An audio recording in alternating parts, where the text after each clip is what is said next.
성경 말씀 로마서 11장 7절에서 12절의 말씀입니다. 주여 감사합니다. 로마서 11장 7절에서 12절까지 말씀 같이 읽습니다. 그런즉 어떠하냐 이스라엘이 구하는 그것을 얻지 못하고 오직 택하심을 입은 자가 얻었고 그 남은 자들은 우둔하여 졌느니라.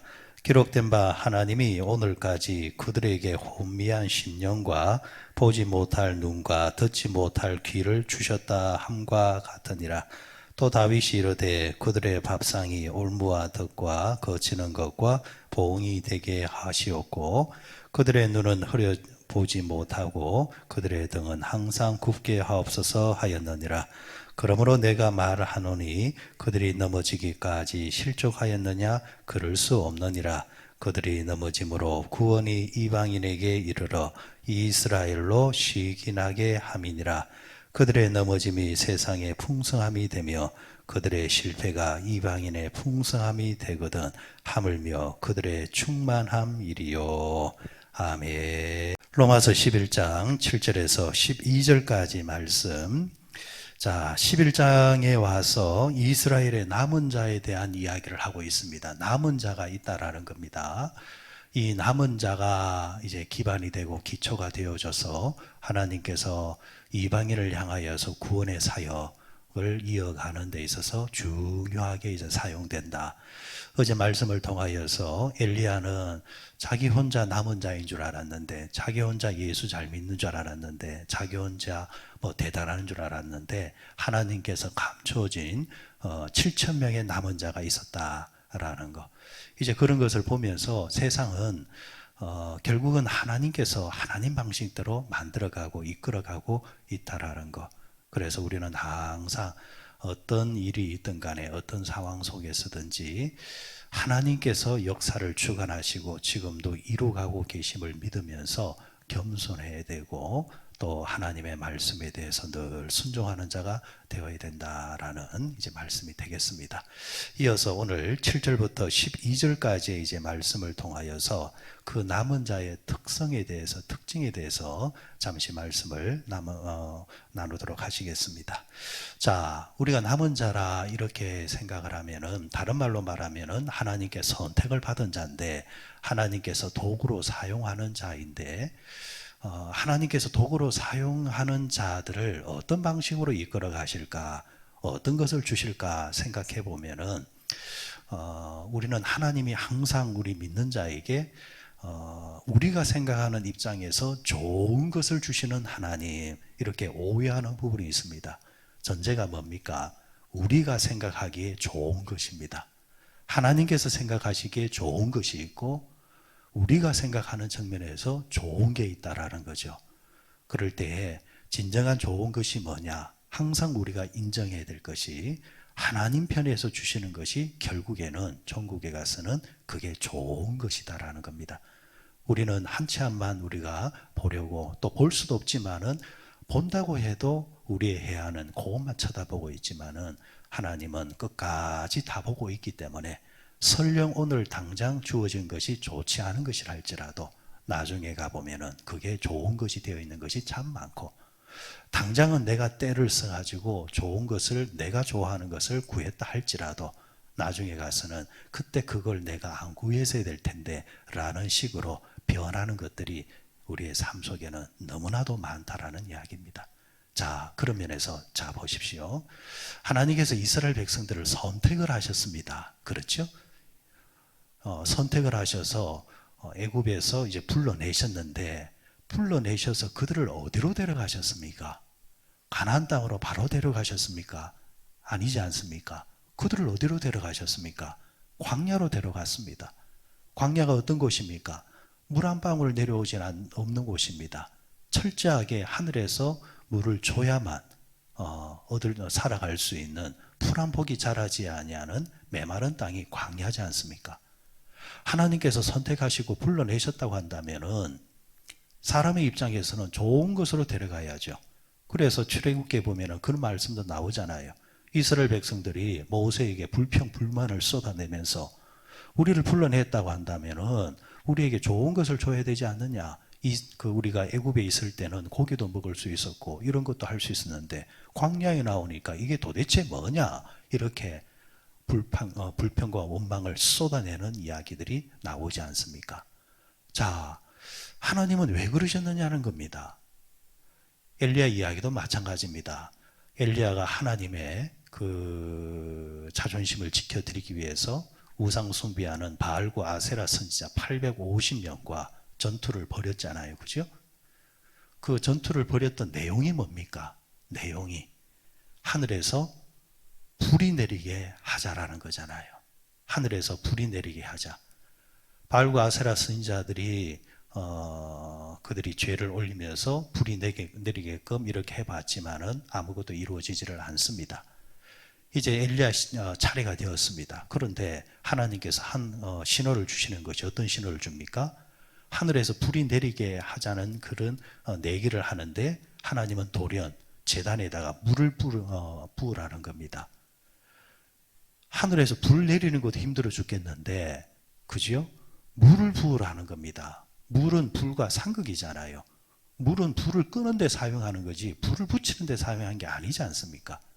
그런데 하나님은 내기하고 있는데 거기다가 물까지 부으라는 겁니다. 그죠? 자, 하나님은 이렇게 우리가 원하고 우리가 생각하는 방식으로 우리를 데려가는 것이 아니라 이렇게 엉뚱하게 오히려 택한 자들이 더 어려움에 처하는 방식으로 몰고 갈 때가 허다하다라는 이야기입니다. 왜 그렇게 하시느냐라는 거죠. 여러분, 하나님은 우리에게 바라시는 것, 남은 자에게 바라시는 것은 우리가 생각하는 그런 일락으로 우리를 인도해 가시는 것이 아니라 하나님은 남은 자의 성품에 대해서 관심이 있으십니다. 남은 자의 성품에 대해서 관심이 있다라는 거죠. 우리는 예수 믿어서 이 땅에서 살아가는 일락에 대해서 관심을 가지지만은 하나님은 예수 믿어서 당신의 사람으로 변해가는 그 부분에 있어서 더 관심을 가진다라는 겁니다. 결국 보십시오. 이스라엘 백성들이 광야에서 40년 동안 훈련을 받는 동안 그들은 철저하게 하나님의 사람으로 변해갑니다. 그러면서 우리의 노력과 우리의 수고로 얻어질 수 있는 것은 아무것도 없구나. 하나님이 주셔야만 살 수 있는 자들이구나. 철저하게 하나님만 쳐다보게끔 하는 훈련을 받게끔 만든다라는 겁니다. 여러분, 엘리야에게도 마찬가지지요. 하늘에서 불을 내리게 하자는 시험을 내기를 했을 때에 바알과 아세라 선지자가 왜 합의를 했을까요? 저들의 주술로도 그 정도의 마술은 일으켰기 때문입니다. 그들도 그런 재주는 일으켰기 때문에 해보자라는 겁니다. 얼토당토 안 하게 인간의 영역을 벗어난, 그리고 무당들의 영역을 벗어난 그런 내기라고 한다면은 바알과 아세라 선지자들의 그 무당들이 내기를 하자 했겠습니까? 아니지요. 저들도 귀신의 도움을 받아서 그 정도는 할 줄 알았기 때문에 엘리야와 하자고 합의를 한 거지요. 그런데 하나님께서 그 가운데 딱 간섭을 해버리니까 그들은 온몸을 헤하면서까지 별짓을 다해도 불은 안 내리는 겁니다. 엘리야 차례가 되어졌습니다. 엘리야 차례가 되어졌을 때에 거기다가 물을 부으라는 겁니다. 자, 엘리야도 의아해했겠죠. 엘리야도 이거는 조금 영역을 벗어나는 것이 아닐까, 그런 의문부호를 달았겠죠. 그런데 불이 내렸습니다. 누가 할 것 없이 이 일은 누가 한 겁니까? 하나님이 하신 것이다 라고 말할 수밖에 없다라는 겁니다.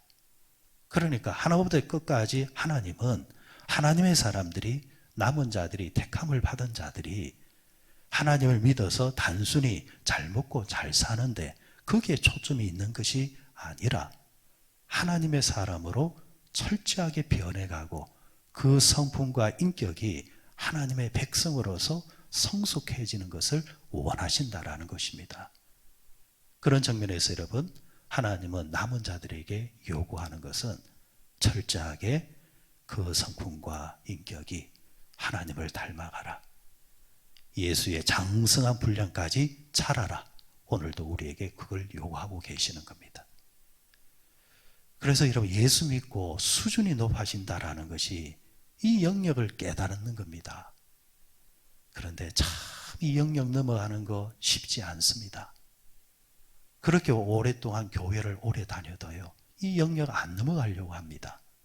편한 걸 찾으려고 하고, 그리고 내가 원하는 방식의 신앙생활을 원하고, 성경에서 우리에게 원하시는 연단과 단련과 성숙과 그리고 하나님을 닮아가는 면에 있어서는 참 인색하다라는 이야기죠. 자, 여기다가 오늘 말씀 7절을 한번 보시기 바랍니다.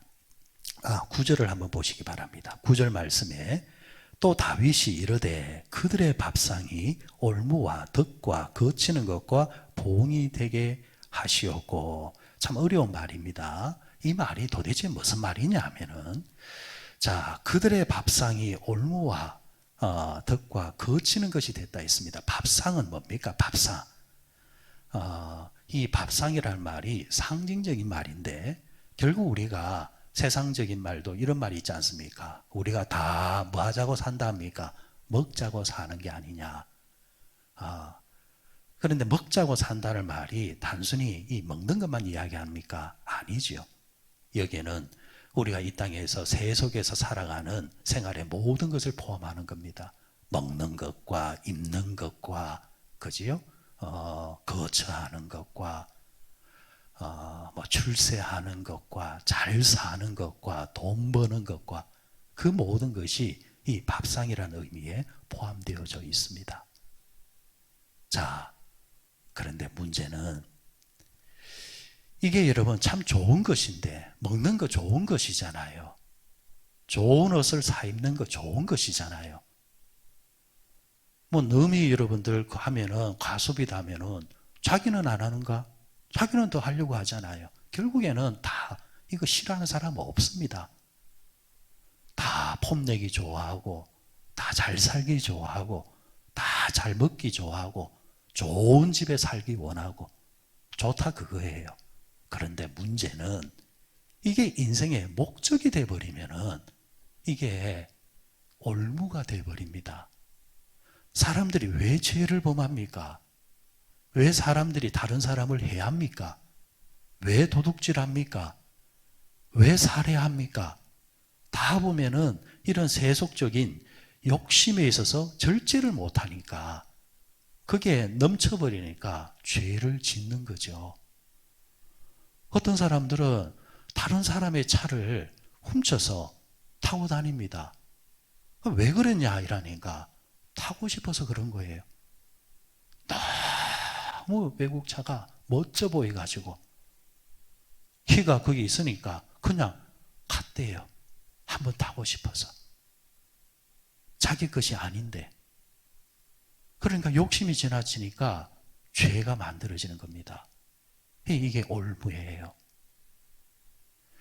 그러니까 하나님을 믿는 사람도 하나님이 목적이 되는 것이 아니라, 하나님을 닮아가는 성품이 목적이 되는 것이 아니라, 하나님을 수단으로 해서 밥상이 목적이 되어버리면은 하나님을 믿으면서도 이렇게 죄를 범하고, 그걸 통해서 인생에 넘어지는 올무가 되어지는 일들이 너무 많다라는 이야기입니다.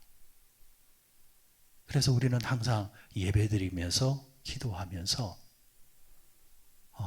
지금 내가 구하고 바라는 것이 하나님 앞에 합당하냐 안 하냐라는 것을 한 번씩 물어봐야 되고, 그것이 내 욕심에서 나오는 것이고, 또 아니면 죄를 지으면서까지 그러고 싶은 마음이 올라올 때마다 그것을 쳐서 연단시키는 훈련을 날마다 해야 된다는 겁니다. 사람은 가만히 놔두면요, 자기도 모르게 비대해지고, 자기도 모르게 자기의 통제를 넘어서는 자꾸 몸이 불어납니다. 그래서 어떻게 합니까? 올림픽에 나가는 태능 선수촌의 선수들의 하루 일과를 보면은 새벽부터 일어나서 끊임없이 뛰고 땀 흘리고 숨이 넘어갈 정도로 최선을 다합니다. 뽑혔잖아요. 그런데 뽑혔으니까 더 열심히 훈련받는 겁니다. 영광을 위해서. 그러면서 몸 관리를 하고 기록 관리를 하는 겁니다. 오늘 우리가 예배드리고 예수를 믿는 우리는 어떻게 보면 영적으로 택함을 받은 자들입니다. 택함을 받은 자들은 살아가는 동안 하나님이 밥상을 차려주시면 감사, 하나님 고맙습니다. 잘 먹겠습니다. 감사하고. 그런데 밥상이 아닌 또 훈련과 연단의 자리로 우리를 또 인도하시면 그래 하나님께서 나를 좀 훈련시켜서 하나님의 사람으로 하나님을 닮아가는 사람으로 부르려고 하시는갑다 생각하면서 그 또한 받아들이면서 또 땀을 흘려서 훈련받고 그러면은 시험이 들어올 틈이 없는 겁니다. 오늘 이 택함을 받은 자, 저와 여러분 택함을 받았는데 하나님께서 어떤 방식으로 인도해 가시든 간에 교만하지 않고 자만하지 않고 늘 겸손하게 예수를 날마다 닮아가면서 감사할 수 있는 우리 모두 되시기를 주의 이름으로 축원드립니다.